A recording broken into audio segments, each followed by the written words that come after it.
How are you? How are you? ته څنګه یې؟ I am fine. I am fine. زه ښه یم.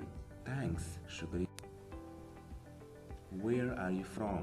Where are you from? ته له کوم ځای څخه یې؟ ته له کوم ځای څخه یې؟ I am from Afghanistan. I am from Afghanistan. زه د افغانستان څخه یم. Where do you live? Where do you live? ته چیرته اوسېږې؟ ته چیرته اوسېږې؟ I live in Sialkot. I live in Sialkot. زه په سیالکوټ کې اوسېږم. What do you do? What do you do? ته څه کوې؟ ته څه کوې؟ دوستانو زیاتره کسان په دې کې ډېر کنفیوز کېږي چې د what do you do ځواب به څه وي. د دې خو لومړی تاسو مطلب زده کوئ چې دې مطلب دی ته څه کوې، دی مطلب دی. ځواب به څه وي؟ I am a student. زه یو شاګرد یم. یا I am a teacher. I am a doctor. I am an engineer. نو تاسو په دې طریقه ځواب ورکولی شئ. نو دې ځواب دوستانو دا ده او مطلب یې دا ده. صحیح دوستانو؟ یو بل موږ سره دوستانو how do you do. how do you do مطلب دی څنګه یاست. په دې کې هم زیاتره خلک کنفیوز کېږي چې دې مطلب څه وي. دې مطلب دی څنګه یاست او دې ځواب څنګه وي. دې دوه ځوابونه دي.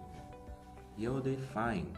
thank you مطلب ښه یم، مهرباني. او بل ځواب یې دی دوستانو how do you do. سوال څنګه و how do you do او ځواب یې هم څنګه وي how do you do. دې کې کنفیوز کېږم دوستانو. سیده دې ځواب هم همدا دی چې how do you do او سوال هم همدا دی چې how do you do. نو دواړه یو مطلب دی. تاسو ویلی شئ چې fine thank you دا هم ویلی شئ او بیرته دا هم ورته ویلی شئ چې how do you do. نو دا بالکل صحیح ده. سیده دوستانو how old are you. how old are you. ته څو کلن یې؟ I am 16 years old. I am 16 years old. زه 14 کلن یم. یا لنډ هم ویلی شئ I am 16. I am 16. Do you speak English? Do you speak English? آیا ته انګلیسي ویلی شئ؟ Yes I do. Yes I do.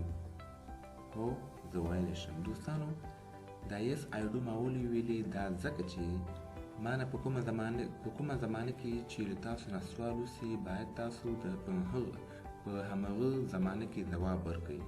نو دلته ما نه سوال شوی دی چې do you speak English دا سمپل پرزنټ ټینس ده. نو زه به ځواب څه کې ورکوم؟ په سمپل پرزنټ ټینس کې به ورکوم. سیده دوستانو او دا دی لنډ ځواب. دې ته لنډ ځواب ویل کېږي.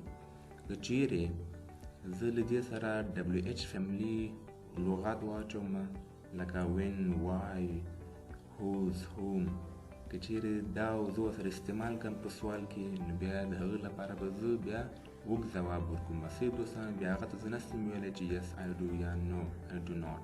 هغه ته بیا زه اوږد ځواب ورکوم کله چې زه WH فیملي لغاتونه استعمال کړم. هغه به انشاءالله په راتلونکي ویډیوګانو کې زده کوو. کله چې موږ زمانې شروع کړو دوستانو نو هغلته به انشاءالله ستاسو ټول مشکلات حل شي. صحیح دوستانو Are you married? Are you married? آیا تا واده کړی؟ آیا تا واده کړی؟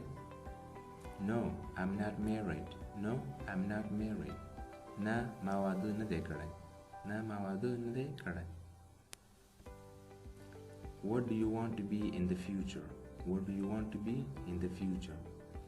ته په راتلونکي کې څه غواړې چې شي؟ مطلب په راتلونکي کې څه غواړې چې جوړ شي یا چې شي. صحیح ده؟ I want to be a teacher. I want to be a teacher.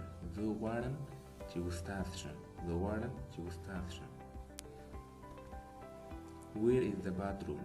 Where is the bathroom? غسلخانه چیرته ده؟ غسلخانه چیرته ده؟ Go straight. مخامخ لاړ شه. Then turn left. او بیا چپ طرف ته تاو شه.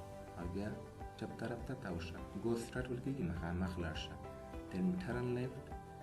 بیا چپ طرف ته تاو شه. یا ښي طرف ته لپاره بیا څنګه ووایو Then turn right. right د ښي طرف لپاره استعمالیږي او left د چپ طرف لپاره. صحیح ده؟ How long have you been here? How long have you been here? څومره وخت نه راهیسې دلته یې؟ مطلب څومره وخت کېږي چې دلته یې. about 2 years. about 2 years. تقریبا دو کاله کېږي چې دلته یم. پوه شئ about مطلب دی تقریبا. دلته تاسو almost هم استعمالولی شئ. almost هم تقریبا لپاره استعمالو او about هم تقریبا لپاره استعمالو. نو تقریبا 2 کاله کېږي چې دلته یم. How many children do you have? How many children do you have? ته څومره ماشومان لري؟ I have 3 children. زه 3 ماشومان لرم. 2 girls and 1 boy. 2 جنۍ او 1 هلک. I have 3 children. زه 3 ماشومان لرم. 2 girls 2 جنۍ and 1 boy او 1 هلک. How many languages do you speak? How many languages do you speak? ته په څو ژبو خبرې کوې؟ I speak 2 languages. زه په 2 ژبو خبرې کوم. دوستانو که دې ویډیو څخه تاسو لیک څه هم زده کړي وي دوستانو دا ویډیو سره تاسو لایک کړئ او زموږ چینل هم سره سبسکرایب کړئ د نورو ښو ویډیو باندې